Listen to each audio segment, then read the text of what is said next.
Welcome to Dark Sorcery. I'm Alfredo Martinez, and I have with me once again Guion Hughes. Hey.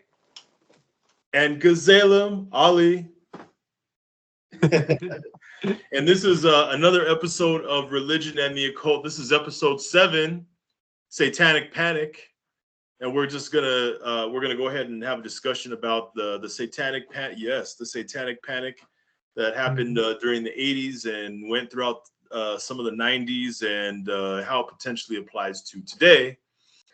But yeah, let's go ahead and start with how it all began here. So I'm just reading an excerpt here from somewhere. It says the panic originated in 1980 with the publication of Michelle Remembers, a book co-written by Canadian psychiatrist Lawrence Pazder.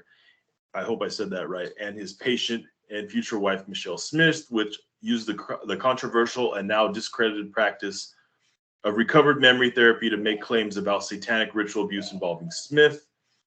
Over time, the accusations became more closely associated with dissociative identity and so forth. So yeah, so basically, it started out with this everyone accusing of Dungeons and Dragons. You know what I mean? Mm-hmm. Saying, oh well, that's got to do with a lot of occult activity. People are summoning demons. People are killing themselves and committing homicide because of this game. Just ridiculous. What do you think, guys? Yeah, I mean, for me, I think it started before that. For me, personally, I think in LA here, and I was just a kid during this time, but I think it started with like the Manson murders. I think that was a big thing that, even though that wasn't technically the Satan, but I mean, people were definitely like it was more like a hippie panic or something. Well, that definitely had a lot to do with it. Yeah, I agree. Yeah, because I mean, up until the Manson murders in 1969, I think the hippie movement. I mean, well, they were people were skeptical. Obviously, the straights were skeptical of the hippies, but then they would say, the hippies, they're just like Christians. They're like they get the long hair and beards just like Jesus, and they're like nice to people, and they're they're just kind of like these freaky Jesus people, right? Like they're just a weird kind of like Christian that, but in the end they want to do all these like nice things, like like turn the other cheek and peace and love and all that. And then when the Manson murders happened, it's like they were like, well, no, these hippies aren't just about peace and love and freedom and all that. I mean, they're going around murdering people, and then that was considered pretty much a satanic crime, because it, putting this stuff on the walls, writing on the walls with blood and everything, and the way that they were overkilled by stabbed so many times. I mean, people were just like, those kind of crimes didn't happen like that, especially in Hollywood, with celebrities and stuff like that. And then I don't know if how much research you've done about the Manson murders and how they correlate with Satanism and things like that. But like Bobby, they say, like Jay Sebring actually was one of the people that got killed there. He's a hairstylist. It was Sharon Tate's kind of like her best friend there. That he was actually a member of the Church of Satan. I don't know if that's been totally done, elaborated, but they believe that he was actually a member. And then one of the Susan Atkins, Sexy Sadie, was actually in a play put on by Anton LaVey, where she played like a witch. Kind of like it was kind of like these hippie plays, and she was kind of a stripper, and she also did these it was a play, but it was more like a satanic ritual play thing, that Anton LaVey was putting together, and she was in it. And then they were like, well, hey, this guy Jay Sebring was actually in the Church of Satan. This other person was, so it's like had something to do with the Church of Satan, probably. And that didn't get brought out that much, because of the narrative they went with Manson and the whole technically the Satanic Panic began with the founding of the Church of Satan way back when, like in the 60s, right? I mean, I would say, I would say that it would, whatever. Yeah, I would say that. Yeah, for sure. Yeah. What do you think, Gazelam? Yeah. Well, take it back even further back with the Manson family. Bobby Beausoleil was the very first Manson family member to commit murder, and he was the first to be put into prison way before the actual stuff that we're familiar with. And his connection to Satanism is that he he was actually played Lucifer in he was supposed to play Lucifer in Lucifer Rising by Kenneth Anger, the film, and he was also in Invocation of My Demonic Brother, which was a film by Kenneth Anger, and he's a really interesting character. He wrote the entire soundtrack for Lucifer Rising in prison with an entire band made up of prisoners, and they let him actually film the soundtrack for that film. But what's curious about that is, like, Invocation of My Demonic Brother, that ends up connecting Anton LaVey, ends up connecting the Rolling Stones, Mick Jagger, Marianne Faithfull. Guion's familiar with Kenneth Anger because of the Hollywood Babylon and that stuff, right? Yeah, and so for sure. It's crazy because he was actually the first person. He actually stabbed a drug dealer, and he claims that Mason went that Charlie Manson went in there and helped commit the murder and stuff, but he's still in prison to this day. Bobby Beausoleil, he's a really interesting character. Yeah, for sure. They actually there's a theory, and Charles Manson himself came up with this, saying that Manson said he didn't really have anything to do with it. They consulted with him and told him what they were going to do. They, meaning his own followers, are on their own. That's what he's saying, right? And he's saying what they actually were trying to do was do like these copycat murders to make it look like Bobby Beausoleil was innocent, because Beausoleil had just gotten arrested for killing somebody, and during that killing there was stuff that they wrote on the wall in blood and stuff like that. You know, they wrote the pigs and all that. So they were actually, their idea was they were actually going to try to frame the Black Panthers, saying that, you know, and that was the whole idea with Helter Skelter. They were actually trying to like do this like, you know, this freaky stuff with the writing on the blood and political statements like death to pigs and all that, to say like, well, this is the way that Black Panthers talk, and it's like just Black Panthers, like they're rising up and they're like tired of the white man oppression and all that. And so, you know, even though it was Manson and his people doing it, so when Beausoleil got arrested for a very similar murder, you know, they had the write down the walls and blood and people mutilated. They wanted to do that. This is a theory that Manson put forward, is that to help their friend Bobby Beausoleil to say he's innocent, you know, because he was in jail, he couldn't have done it. They'll say, oh, well, here's some other people that got killed, these two other murders with the same kind of MO. So Beausoleil didn't do it. It's like, it's these Black Panthers, right? And that's why, you know, they supposedly took items from these houses and dropped them off like in Watts and stuff, you know, like around where they were hoping like the Black people would find them, and then try to use the cards or something, and then, you know, I heard about that. Yeah. Yeah, so Beausoleil figured in with that, where they were trying to actually get him off. So when he went to trial, they're like, all these other murders and people are doing the same thing, you know, similar things. So he didn't do it, you know. So that's one of the theories with it, and why he figures into the Manson murders really prominently. Well, you know, the thing about these murders is that they tend to be more common now. I don't know if it's just because people are more crazy now, or the fact that they're just as crazy, but now that we have the internet, it gets a lot more spotlight now. You know what I mean? It's easier for it to get out there. But back then, you know, again, you know, a lot more Christians had a lot more control over government establishments, media, you know. So, I mean, most people did grow up in a religious household back then. So I think maybe that has something to do with it.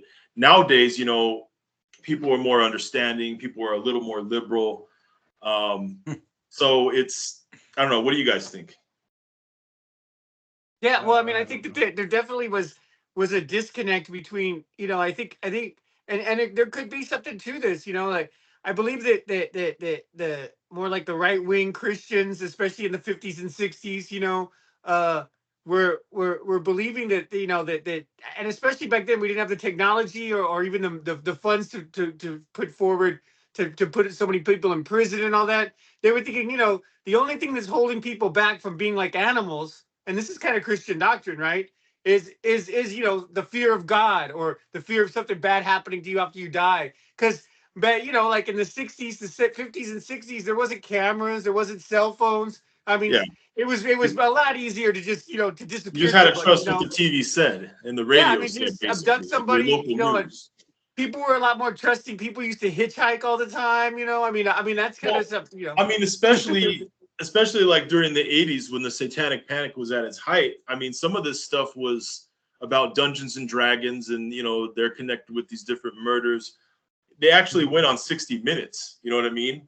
And I think Geraldo Rivera was on TV and started commenting about it. People took him as a legit journalist. They're like, well, if he says it, it must be true because people didn't have the internet back then, you know? Yeah. I Well, mean, and I think yeah, it definitely has to do. I mean, the thing that with the Michelle remembers, going back to that, because so all through the 70s, they're basically in my, because I was a kid during the 70s, right? I was born in Right. 1969, you know, here in LA, and all through the 70s, it was pretty much, you know, anybody with long hair and a beard, you know, my parents would be like, oh, it's a hippie degenerate, they're gonna kill you, this and that. So I mean, it's they kind of had this, like, you know, this hippie panic that people don't talk about so much, but it was an undertone of the satanic panic thing, you know, not officially like in 1980, which is basically 1980 is the same as the 70s, you know, it's just into the Yeah. 70s, right? You know, about the But yeah, long hair. No, I'm I sorry. I just read gotta that say. book when it came Go out. ahead. I Go read ahead. Go that ahead. book when it came out. I was reading about that, and there was also all these other books that were mostly people like giving testimonials about how they were involved in satanic things or occult groups, and then they left, and now they're Christians, and you know, it was all horrible and this and that. So the Michelle remembers when, which that book is, you know, it's really I mean, you know, like you mentioned the thing. The guy was supposed to be her therapist, and then they started having an affair. You know, they started having sex, and then they got married. So like that's like unethical, right? I mean, Right. right? It I mean, happens. he's supposed to It be her happens. therapist, but they're like having sex, and on top of that, he's, you know, and that these same things were done, which the big case that blew up for me, but more than Michelle remembers, well, was the McMartin preschool case. Are you guys familiar with that one at all? oh yeah. Yeah, so and that happened pretty close to, you know, that was just in Manhattan Beach, you know, like not far from where I live now, you know, and so they, you know, which one of these mothers of these kids was actually like diagnosed schizophrenic. So yeah, so the Martin preschool scandal, and there were other ones around the United States about that. So basically, they were saying, you know, that there was a. It turns out they didn't at the time, they didn't articulate this, that one of the mothers of the kids at the McMartin preschool was schizophrenic and made a lot of like paranoid accusations. And because of the you know, the group satanic panic mentality, a lot of people jumped on it, and they had people that were unethical, like people that didn't even really have a psychological training to interview these kids and lead the kids down to saying that there all these horrible things happened. When in the end, in court, they couldn't prove, you know, it turned, it wasn't true, and they showed that the videos, because even in the 80s, you know, they had the big camcorders they could record. In the 80s, that the woman doing this, who didn't have a psychology degree, even though she was lying that she did, because you know, you couldn't look it up like easy back then either, right? Right. So it was easy to do that. Was just basically you know, telling the kids they don't want to, you know, she wasn't here to know. You know, they kept on saying no, nobody did anything to me. And like, no, well, we don't want to hear that, you know. And you know, 5-year-old kids, they can be easily led down saying, you know, to get people to tell them what they want to hear, you know. So Right. I don't and know if that was a big thing here in LA, that preschool. So some of the claims that were just outlandish. I mean, they actually demolished that place and were looking for underground tunnels and stuff. And so they thought that there were like underground satanic tunnels that would lead all the way to Vegas or something from LA, you know, and all similar these like, to Pizzagate, how yeah, I mean, Pizzagate it was a was. big conspiracy thing. They that similar like that. Like you know, they were saying that there was like they were trafficking these kids and abusing these kids, and you know, it never turned out. It didn't turn out to be true at all. It was just the imagination of the other You side, know, which is mostly what Satanic Panic coincidentally, are that about. that talk is coming up again. You know, you know, on the internet, people are always talking about that stuff. You know, Mhm. in the media. Yeah. So I don't know. It's Could the that be a same repeat type of of. it? I don't know. Oh yeah, I think so. I think it's just a repeat of what happened, and all these stupid Christians that'll take anything at face value. You know, it's crazy. The thing I mean, is, I think even more so now. I don't know if Yeah. either of you got to watch the Satan Wants You, which is a documentary about Michelle Remembers, but Michelle Smith was actually involved with some of those kids at the daycare centers and stuff, and they were using the same techniques and things that she was using and stuff. So it really encouraged that whole thing, and it actually has a link to that whole thing that was going on. I mean, I think even now it's even more that people throw out the accusations about doing things with children, and then usually it's baseless, you know, because back in the 70s and 80s, even 90s, uh, early 2000s, yeah, I mean, it was basically people could still like try to destroy somebody's character by saying they're gay or that they dress like a woman or something like that. You know, you could if you got a picture of somebody like in the 80s, you know, a man dressed as a woman, that would be like, you know, especially if they were like, you know, like celebrity or a politician. I mean, that was enough to just say, ah, what, everybody laugh at them or say, You know oh, what? they had a homosexual affair. Now it's kind of, people have kind of gotten over that and it's not so much of a big insult. So Yeah, people go straight to like, yeah, but you heard kids. You know, it's like, so nobody's going to well, defend that, right? So it's like, you can't just say, oh, well, you're a fag, and that's it. And then before that would be like, oh, yeah, that's it. Now people are like, well, that doesn't really bother me. You know, that's like, that's not the worst right. thing in the Like, world, right? So especially, they go straight to, you know, well, you're a child molester, dude. It's like, you know, that people well, throw that around even all the time online, you know? during the you know, during the Satanic Panic in the 80s, some people were saying, oh, the playing Dungeons and Dragons can make you gay. Like that was like, oh my God, like we better stay away from it. You Yeah, know, yeah. like you guys are familiar with Patricia Pulling, right? So Uh, Patricia, okay, so check it out. So during the 80s, Patricia Pulling, I guess her son had died, and he was dealing with some stuff. He might have been questioning his sexuality or whatever. He was going through a hard time, but she died. He died, and then she tried to sue the principal of her son's school because she thought that he put a curse on her son.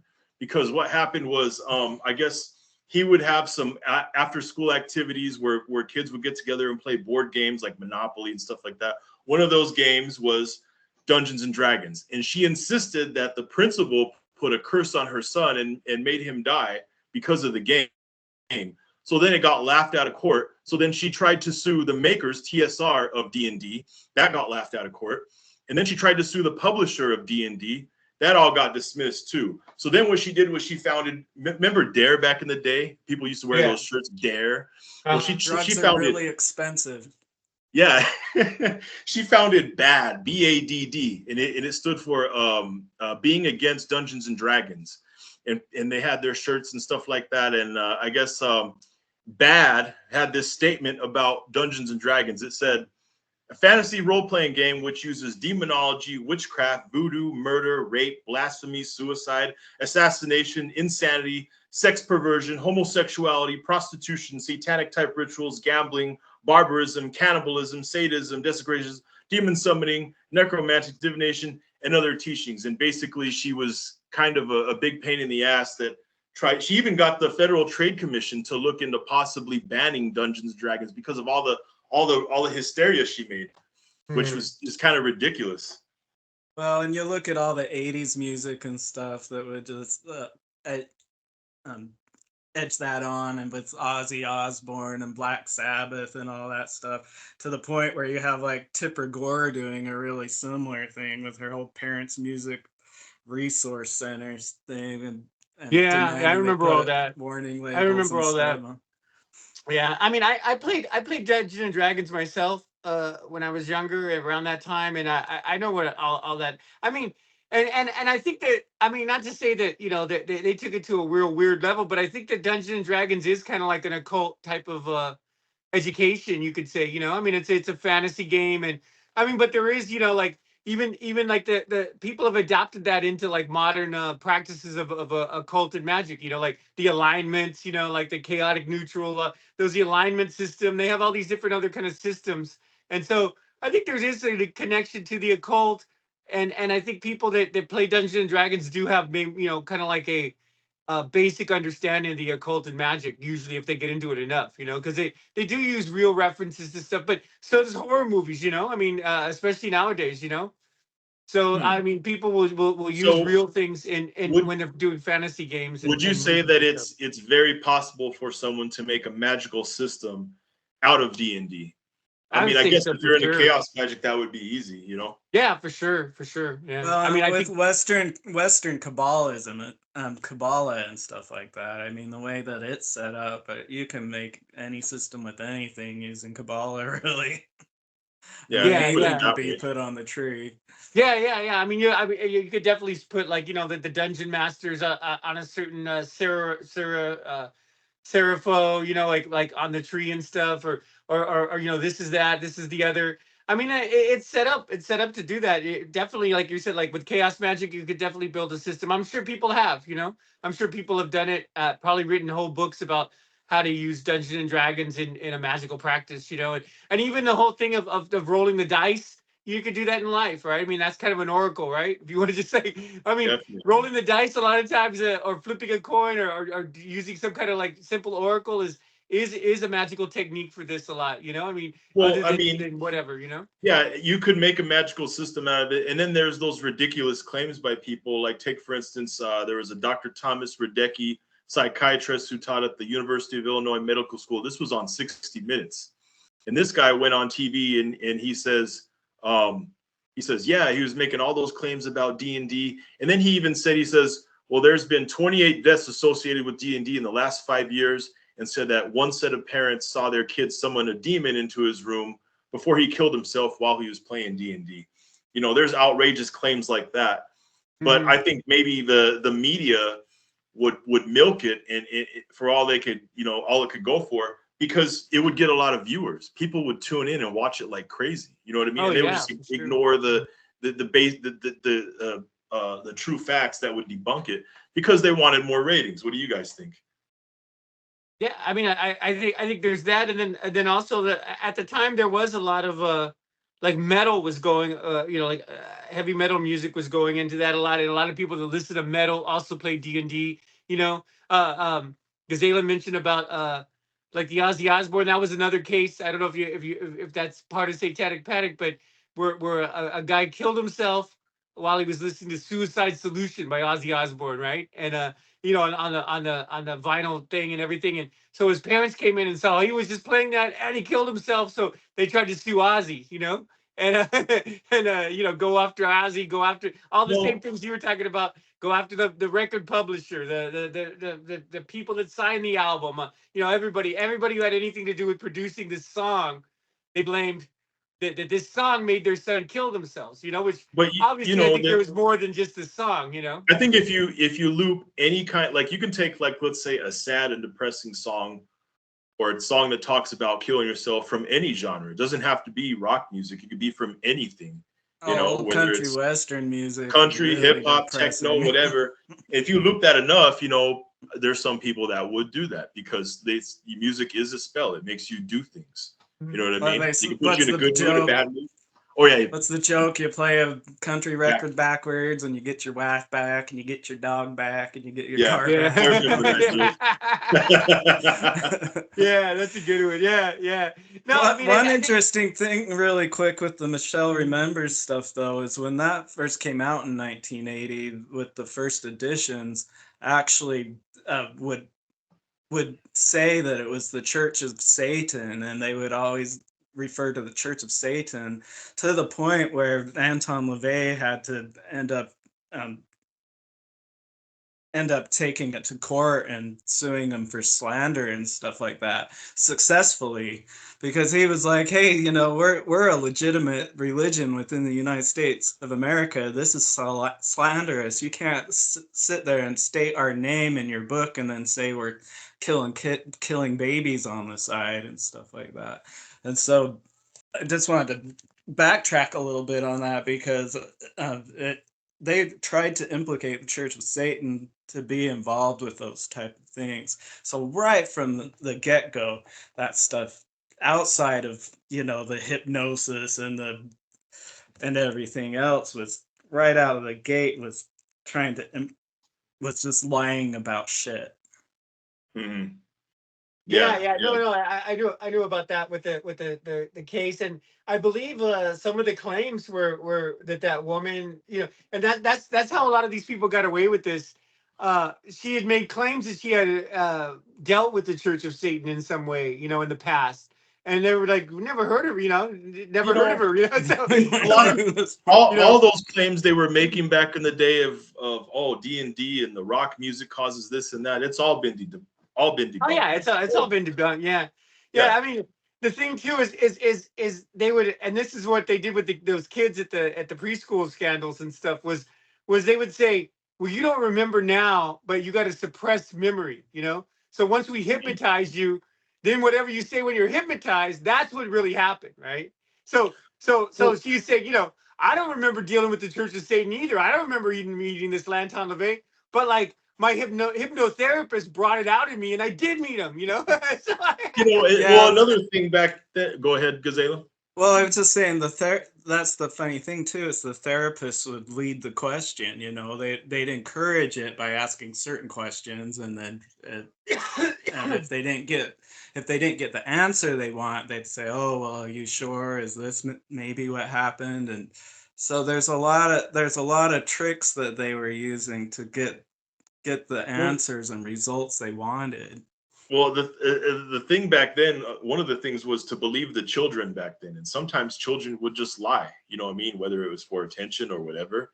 And so, Well, especially put into a thing where it's like, "Are you sure that's not what happened?" Exactly. And then a lot of people got in trouble because of that, falsely.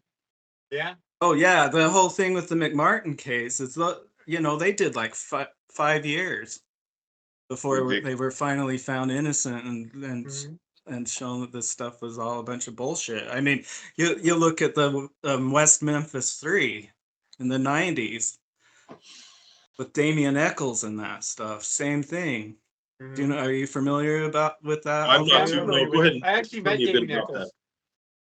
Yeah, they were these kind of gothic kids that liked rock and roll in West Memphis, and three kids were murdered. They still haven't ever found who the actual murderer was, I remember, but they were implicated and jailed for years. They finally got out.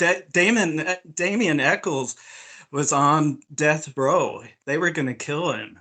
He's finally out, and if you want to look up on YouTube, he has a really pretty interesting website where he actually still practices practical magic and talks about it and stuff. He's one of the few people that didn't go. He's one of the few people that didn't go to prison and just turn into a Jesus freak because I remember during the 90s when Marilyn Manson came out, and that was a big controversy. And then they even had like specials on TV. I can't remember if it was 60 Minutes or Dateline or one of those shows where they had they did a segment just bashing Marilyn Manson for an hour of some parents, someone committed suicide, and they said it was because he was listening to Marilyn Manson music, and basically the whole premise of it was, well, if you listen to Marilyn Manson, you're going to kill yourself. So there was still a lot of it going on in the 90s, I remember. Oh yeah, well, especially the early 90s. I mean, what was it? When was it that the school shooting started? Yeah. And so Columbine was blamed on Marilyn Manson, and really, I don't even think they liked Marilyn Manson. I mean, after they researched it, they were actually listening to the KMFDM when they were doing the murder. They were actually a lot of people were blaming the movie The Matrix because the movie The Matrix came out and they had those trench coats and dressed like Neo and Morpheus, and they're like, oh, well, it's because they watched this movie too much, When people started blaming D&D, but then when they started blaming rock music and fantasy novels and stuff like that, people started saying, well, you know what, maybe this is bullshit. People started waking up. And the thing is with Michelle Remembers and these people that started that stuff is, she was got to the point where she was being hypnotized like 8 hours a day. It became a full-time job for them, and they were making a lot of money off it, and Christian organizations were making a lot of money off of it. And not only that, but they were in law enforcement started to look into it and take it as gospel word, and we're like, oh, okay, well, this is how we find Oh yeah. Satanists and stuff, and we're using it. When I grew up in Utah County, we had a really similar thing happen.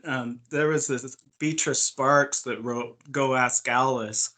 Um, Actually, also wrote a book called Jay's Journal, which is about Satanism, and it's about this little LDS Mormon kid that ends up getting involved with the occult, becomes a devil worshiper, and the crazy thing about it is when we were growing up, we were so scared of that book, and like it was really sad for the family because he ends up unaliving himself, YouTube, um, Mm. and people would desecrate his grave and stuff and do just horrible things to, I think, to the point where they had to take his tombstone out, so people couldn't find it. But what's interesting about it is the doctor, Dr. Murdoch, that ended up giving birth to me, had a joint um, a joint office with Dr. Barrett, who was this Alden Barrett's um,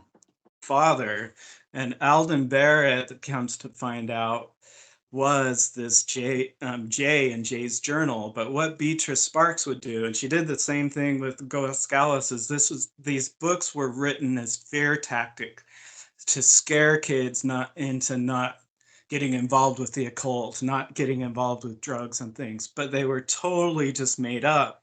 And it was really sad because when that book came out, the Barrett family were like, wait a minute, we don't remember any of this stuff happening. I mean, there's stuff in there like they're cutting off cow balls and doing Ouija board and levitating coins and um, Well, someone's all making this money. satanic stuff. And the funniest thing is his little brother, that's the one that found him when he killed himself, ended up put it as an adult, taking his journals and putting out the actual journals.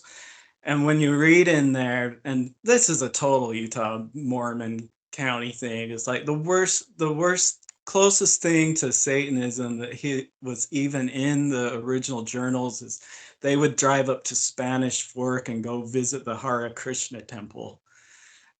And so it's just ridiculous how they would do that stuff. And like when you're set in this Mormon setting, everything that's not faith promoting is satanic. And so if it isn't something that helps uplift you, then Right. it's Satan. So And that so it's was the like the whole, mentality of the Mormons then at the time. oh yeah, especially when I was growing up. It was we had it was funny because in Provo they had the old BYU Academy, which now it's been restored and is this really fancy library, but it was this old torn down, run down building with no trespassing signs around it. And kids, as I was growing up, they'd break into that place and then everybody would paint pentagrams and stuff in there. And so there was this whole buzz around like, oh my gosh, all the Satan worshipers, there's satanic sacrifices going on in the old academy building. And it was just absolute fear for us growing up. But then in junior high, the whole mentality was just like, there was a kid on the bus one day that actually he'd come to church and he was inactive, and he'd come to church with a Striper Bible, with the band Striper that they Yeah, throw out at the concerts. I remember But like that. I remember talking to him on the bus one day, and he had gone to like a Wasp concert, and he was all saying, oh man, the lead singer came out and he had this demonic voice. It was all low and gargly and stuff. And we're like, no. And it's like, no, he was possessed by the devil. I know it. I know it. And we're like, dude, you've never heard of a vocal processor? Yeah, He yeah. legit thought he was But possessed, huh? yeah, he legit thought he was possessed by a demon, but it was just. So back then it was, I had a little gal that I dated for a little while that her mom was on the news in the 80s. Um, she lived out here in Phoenix, and transferred over to Utah, and she showed us this VHS tape of this news thing where her mom got on the news and they pixelated her face and made her voice all low, and it was like this expose on as your child involved with Satanism, and it was so funny. We popped that in the VCR, and the mom's like, and they were burning black candles and had pentagrams, and we're just laughing our asses off, you know. It's like, yeah, it makes me it was wonder. legit. It's if that guy's on the bus saying, well, he was legit possessed because he had this voice. Like you see those televangelists on TV when they're trying to cast out demons, and the guy's like they're probably just they got to be acting. You know what I mean? Because it's so easy to fool them, to fool the audience. You know, they'll buy it. They really will believe it. Well, if I'm in here and the Bible says this and he's doing that, it must be true. You know. Yeah, I mean, it is kind of like a group hypnosis a lot of times too. You know. I think, definitely in church. Yeah, and the churches like that. But I mean, do you guys see? Look, when we look back at the whole satanic panic thing, throughout the 60s, 70s, 80s, 90s. In what ways do you guys think that? First of all, do you guys see a reenactment of it today in different ways, and if so, how? I mean, it's happening, and with the Babylon. What's that, Steven? Yeah. Do you know what I'm talking about? You kind of lost me there, man. I don't know. No, I don't know. I don't get that. I don't get that reference. What's that? Stephen Smith or whatever that got on the... Sam Smith. Sam Smith. Is that what you're talking about? Oh, yeah. Yeah. Oh, yeah. Unholy, that unholy song. Yeah, unholy song. It seems like Hollywood's going for that shock factor, and a lot of people buy into it, especially with this Christian nationalism that seems to be on the rise. You know, I mean, you see, I'm seeing Christian churches pop up all over the place now. Well, I think to be fair, on the left, people are taking things too far sometimes too. Which everybody has their limits, but I think I think it's a lot. It is really good that we don't like that it's not cool. It's like not socially acceptable to attack people that are gay or whatever that men dress as women. But I mean, to the extent that the left takes it sometimes, like if you could get sued for misgendering somebody or get fired for I think people are saying, or when they talk about much, come on, furries, people are furries and we need to give them rights and I think it can either way, right and left, it can get out of hand. I think it's kind of good to be balanced, maybe in the middle. Yeah, well, that's I think here and this is like even when I go out to clubs here, like there's for whatever reason there's men that they have beards but they're wearing dresses. They have facial hair and dresses. It's like it confuses me. I mean, I don't even know what to say to the people, right? And I don't even know how they want to be addressed. And it's like I don't even want to get into it, right? It's like I just want to be. So then, if someone wants to wear a beard, it's stressful. I don't want to be like, oh, you're misgendering. You're prejudiced. You're next thing I've heard. One of my friends almost had this where, a man with a beard, but he was wearing kind of like feminine clothes, like got into it with him in the club, and almost got in like a physical fight with the guy, right? And because he was wearing a dress, that's a hate crime, and you beat a woman, So I mean, look, I got no problem if someone wants to cross dress and have a beard and wear a dress. That's fine with me. It's just the fact that don't get offended if we don't know what pronouns to call you, and then you get upset and want to start a fight over it. You know what I mean? It's like it's sir, it's ma'am. It's I get misgendered all the time because my hair is long, and the thing is, I pretty much, because of Magick, say that I'm non-binary, and so I don't get really too upset. But yeah, it is funny going out with like a girlfriend or something and being at a restaurant, and they're like, "How are you ladies doing?" And it's like, "Oh yeah, I'm doing pretty good." Didn't you see the fucking beard, But yeah. So I think I'm not gonna get pissed off about it. The only reason I brought that up, and I know it's a real hot button issue and stuff, is is I think that's leading into more of the satanic panic, because then people, or a satanic panic type of thing, then people will say, well, how far are you going to take the? I mean, there's things where it's fine, like you said, I don't have anything against somebody if they've got a beard and they want to wear a dress. That's their business. They're the ones who look like that. But I mean, if this same person wants to go into the bathroom with a 15-year-old girl, No, from I mean, no, But that's just right? not. I That's mean, what I'm that's saying. fear But mongering but they're too. saying, hey, That that stuff's they're a not fucking woman. They happening. identify as a woman. They need to go in the women's restroom, even if there's some teenage girls in there. I mean, that kind of stuff's happening. I I mean, think and you can see that's how where that could you gotta definitely lead draw to the people line. They wanting need to get rid of gendered bathrooms, period. You fucking put one stall, one fucking lock on the door, and just let anybody go in there, It's fucking Yeah, stupid. yeah. Well, I like mean, you got to draw the line somewhere. yeah, yeah. But Well, and and also with like on TikTok, where that's where I met Gazelam, was on TikTok, and I kind of gave up on TikTok now, but I was TikTok famous for a while, and there was a real popular guy in there named Jeffrey Marsh. You know Jeffrey Marsh at all, Gazelam, or I don't know if, on TikTok. So I don't think he's so. a he's a transgender man or a woman, or I don't know what, but he's the one. He's got a dyed beard, and he wears, and but he acts very feminine. But he's got a dyed beard, and he's in his 40s, and 40s, But he specializes. I mean, he says he specializes in talking to minors who are having problems with who are having issues, or about being transgender or not. And he opens every thing by saying, "Hi, kids," right?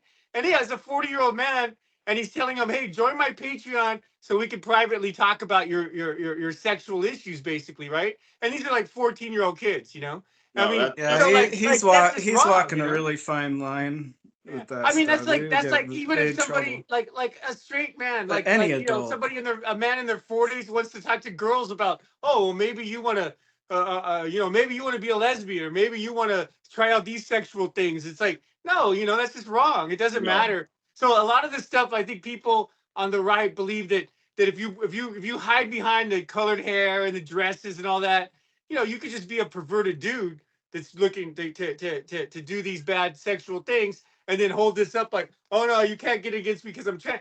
And I mean, I don't know how much there is for that, and how much that's just conspiracy theory, or how much people are putting into it and making it satanic panic.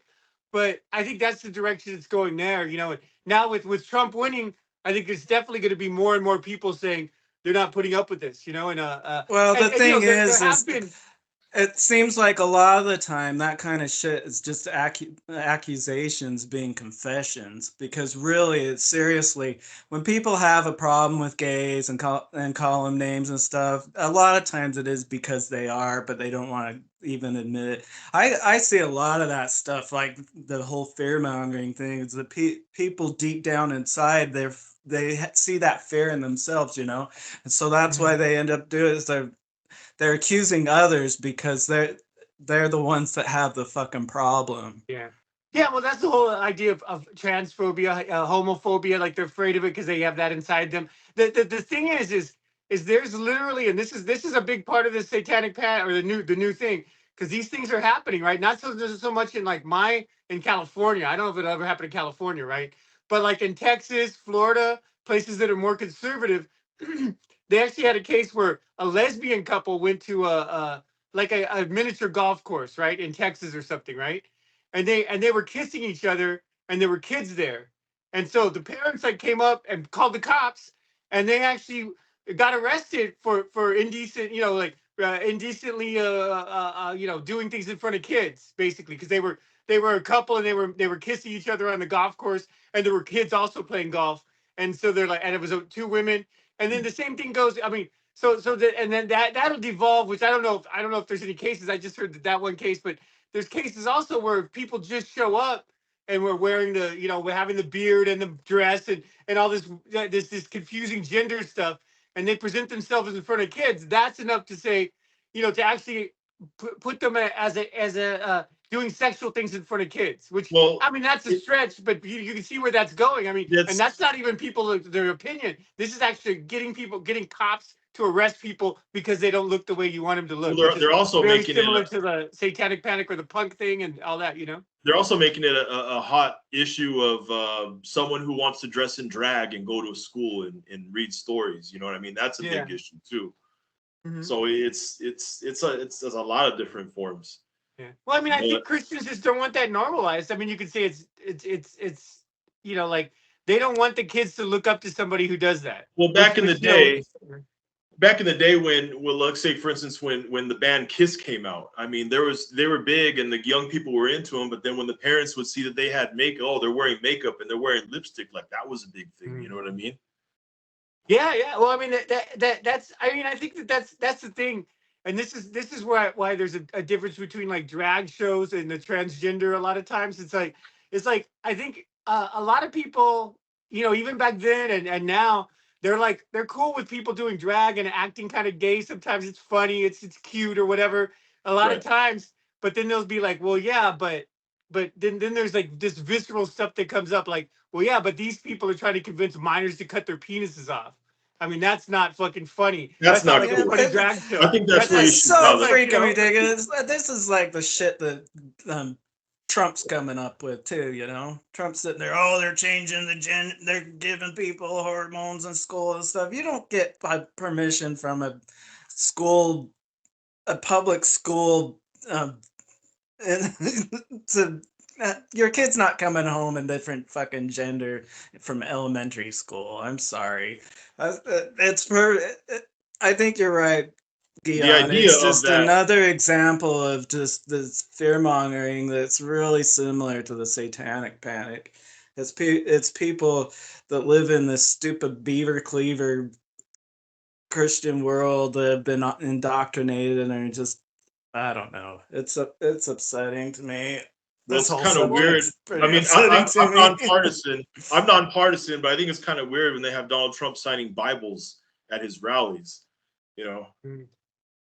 Anyways, I'm not for or against Trump or for or against you know, Joe Biden or whoever. I just sit back and I watch everything. But it's just kind of crazy how I see this. I do see Christian nationalism taking a rise again in the media, especially social media, and you know, maybe that might affect us in some way, shape, or form. Yeah, but there's definitely going to be new forms of the Satanic Panic creeping up in other ways. Yeah, yeah. Well, I mean, I think from the right, what I'm seeing is my analysis of it is that they're going a lot on the LGBTQ and how people take that too far. I mean, I'm not saying these are my opinions. I'm just saying this is what I'm seeing from the right more, right? I think, and that's one of their big pillars is we're getting so liberal, it's ridiculous. You know, we're teaching kids to be to like not even, you know, people are like, and then this does happen sometimes. People are like when babies are born, but they're not even assigning a gender.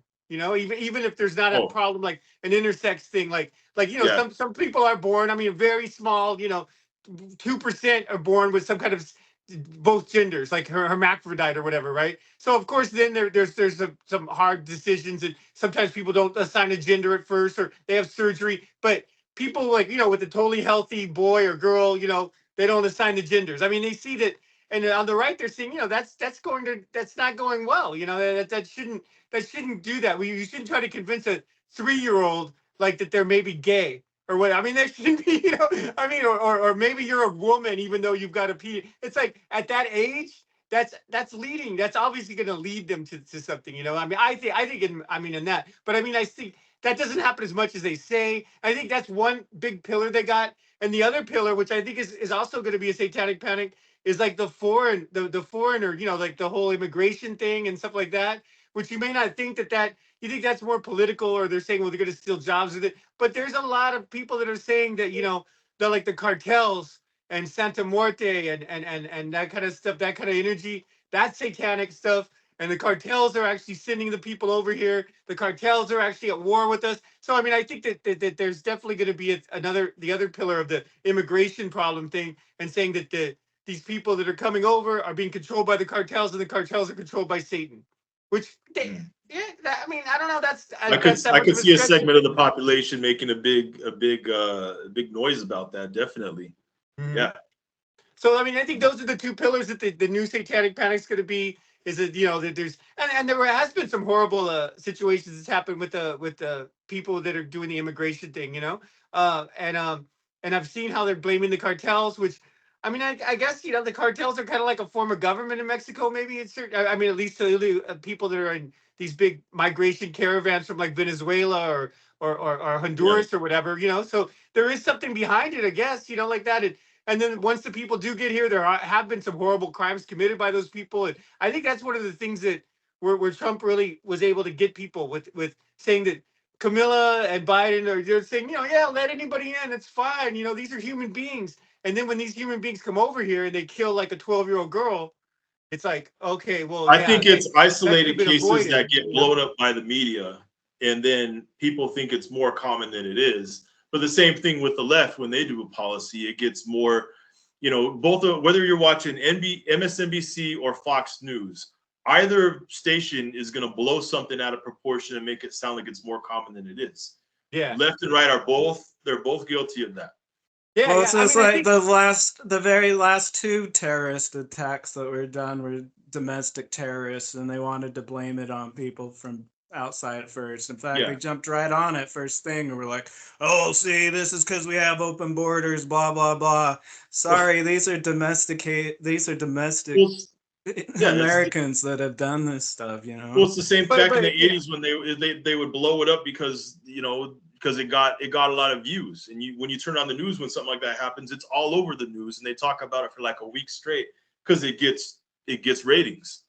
But yeah, Yeah. go Well, I ahead, mean, I Dean. think yeah, and I think even though the latest that latest terrorist attack in New Orleans was somebody who was born here and was in the army and everything, Yeah, still it was, you know, a Muslim extremist. And I think if you know, the attitude of Trump and his supporters would be, you know, to do the Muslim ban. We don't like Muslims, basically. And if you don't like it either, even if you're born here, why don't you go over there with them then? You know, I mean, that's going to be the. So I mean, that guy, if you know whatever his name is, Mahmoud yeah, Jafar and all that, he would be on a watch list. I mean, I'm sure in the next 4 years, Trump's going to probably get somebody like a Homeland Security or something, and a guy would be on a watch list. And you know, even though he was in the military or whatever, which in this case it would have been good. I think it would have been good actually if they did profile him, if he wouldn't have done that. I mean, who knows if he would have done that, because we didn't know until he did it. But right. still, you know, I mean, that is still like saying, you know, like, I think the policy what they're going to do is say we don't really like Muslims, and Muslims are, you know, they're not Christian. They're kind of satanic, right? I mean, there's a lot of occult I things in do see Muslim that with as Islam, you know? being I can see how the Christians would see that as a threat, as, you know, it's all been about Christian nationalism for so long. And then here come all these Muslims, which are good people, but it changes the paradigm, you know what I mean? So now it was like, oh, well, their religion is a threat, so we might as well make a big thing about them, you know? Anything's Yeah. a threat though when it's us versus them, you know. Yeah. Because they're automatically they're the other.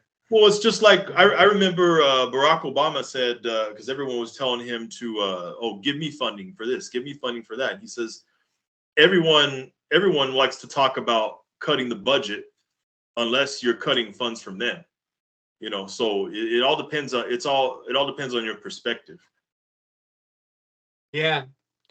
So Yeah. I mean, and that's so a lot as more and more of these attacks come and I mean, the thing that really convinced me that I knew that Trump was going to win is I mean, yeah, you know, like you said, it doesn't happen that often, but he did actually have parents of people that were killed by people that are over here seeking asylum. You know, like yeah, I mean, and that's even if it's one case, you see a mother crying and saying, no, you know, Biden and Camilla, they didn't say nothing, and they're the ones who let him in, and they're blaming them. And like this, you know, you can't dispute this person lost their 12-year-old girl, like, to these two like animals that were seeking asylum that like raped and tortured and killed her. It's like, well, yeah, we could have been avoided by just not letting these people that already messed their country up over in Venezuela with communism. You know, now we're yeah. gonna let them in so they can start messing our country up. I mean, you know, Well, until but like then again, you know, the Biden administration did do a whole lot of deportations. You know, that's something that, you know, that is not Well, talked so did about. Obama, and I'm not defending the left. I'm just, no, stating I know. facts.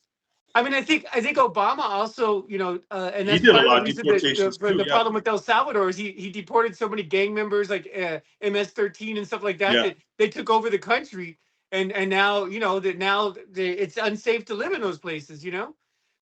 So that's why they're coming over here. So Right. I mean, a lot of it, and you could blame throughout all of Latin America. You could blame the United States for their policies as far as capitalism, as far as like Shell Oil, oil companies and food companies, Kraft. I mean, they actually do these things that actually do bankrupt and cause oppression in these countries. And Mhm. Venezuela, I'm sure might have even had a better shake if they weren't if they weren't considered communist, and the US probably had the CIA do all this like tricky stuff to them, so I mean there's all kinds of stuff, but The U.S. has, we have a hand in different countries being corrupt, even though we don't like to admit it. We're guilty too, yeah, as far as pushing some of that. So, yeah, everyone's got some dirt, but yeah, guys, it's been a very good discussion. Thank you for your time. Everyone who's watching, make sure you check out their social media links below in the video description. And everyone who's watching, make sure you like and subscribe to Dark Sorcery.